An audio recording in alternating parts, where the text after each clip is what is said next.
Welcome back to Indianapolis. We are broadcasting live outside of the Hinkle Fieldhouse just north of downtown Indy, where Gonzaga takes on Creighton about an hour and a half from now. Well, if you are a sports fan, you have no doubt heard the term the bubble, this tournament taking place in the bubble. But what is that? Well, essentially, it's how the NCAA is trying to manage things to prevent any kind of a COVID outbreak that impacts team and ultimately the tournament. So here's how it works. For March Madness, the big change this year is the entire tournament taking place in and around downtown Indianapolis, and fan capacity at games is capped at just 25%. In a normal year, tournament play would be spread across more than a dozen sites across the nation. All the teams, 68 to start the tournament, are staying in a roughly half a dozen hotels in downtown Indy. They are all isolated from each other except during the games. Each team is housed on a dedicated floor at their hotel, and most of their meals are at that hotel. Before the team arrived in Indy, players had to submit numerous negative tests, and they're subject to daily testing here at Indy as well. Masks, of course, required at all times except for when they're on the court. We mentioned that 25% capacity. If the Zags advance to the Elite Eight, all the games, Elite Eight and beyond, take place at Lucas Oil Stadium. That's where the Indianapolis Colts play in the NFL. Well, capacity there is 70,000 roughly. I'm no math major, but 25% of that, 17,500 people. So still a substantial crowd that could be allowed there.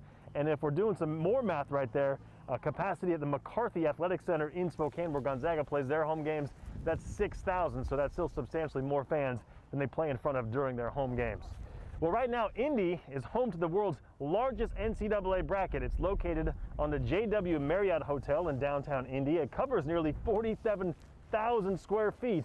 A graphics team spent more than 100 hours printing the bracket, and now at the end of the game, a crew scales the building to update the bracket with the winners advancing to the next round. Our hotel is just less than a block away from that, so we get to see that kind of every day, and I can confirm that when we drove by this morning, the bracket had been updated to reflect the games that took place last night. Really a cool thing to see as well. So we have run into a few familiar faces here in downtown Indianapolis, including the former mayor of Wallace, Idaho, Dick Vester. He almost never misses a game, especially a home game, but today will be his first in-person game of the season. The Vesters have a lot of faith in the Zags. They have a hotel room booked for the next 9 nights. They are not the only ones that made it out to Indy. The son of Oregon's women's team head coach made the stop at the women's tournament in Texas and is now here in Indy to see his brother play with Gonzaga. Our Brenna Green spoke with Max Graves this weekend. It's a lot of effort to fly across the country, especially during a pandemic, and to try to get tickets during a situation when they're so limited. Why was it important for you guys to be here, to come here?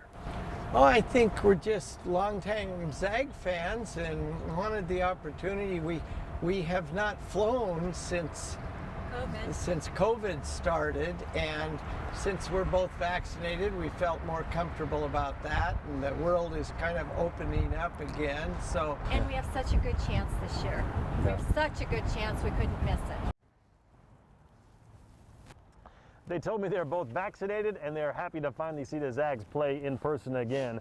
Well, we are at number 2 in our top 6 moments of Gonzaga season. Jalen Suggs going off against BYU in the West Coast Conference Tournament to secure the Bulldogs 8 straight WCC tournament titles. What a show from the freshman as the nation was watching because the Zags were down double digits at halftime.